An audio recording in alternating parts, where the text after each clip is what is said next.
தமிழ்நாடு நிதிநிலை அறிக்கை 2025-2026 எல்லாருக்கும் எல்லாம்.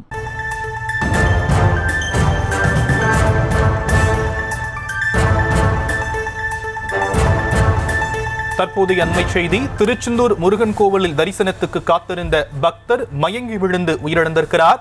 மயங்கி விழுந்தவரை கூட்ட நெரிசல் காரணமாக வெளியே கொண்டு வர அரை மணி நேரம் ஆனதாக தகவல் கிடைக்கப்பட்டிருக்கக்கூடிய நிலையில் விவரங்களையும் உடைய செயலர் சதீஷ் வழங்க நாம் கேட்கலாம். சதீஷ், விரிவான விவரங்கள். வணக்கம்.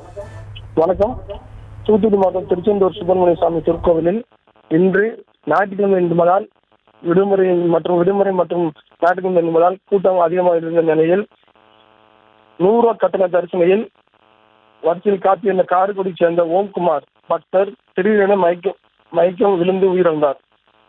தரிசன வரிசையில் மயங்கிய அவர் மீட்டு வெளியே கொண்டு வர சுமார் அரை மணி நேரம் ஆனது. திருச்செந்தூர் அரசு மருத்துவமனையில் சிகிச்சைக்காக அனுமதிக்கப்பட்டார். அங்கு பரிசோதனை மருத்துவர் இறந்துவிட்டதாக தெரிவித்துள்ளனர். இறந்தவர் யார் என்று மேலும் விவரங்களை திருச்செந்தூர் தாலுகா காவல் ஆய்வாளர் விசாரணை நடத்தி வருகிறார்.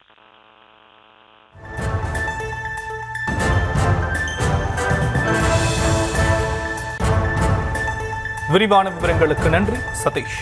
தமிழ்நாடு நிதிநிலை அறிக்கை 2025-2026 எல்லாருக்கும் எல்லாம்.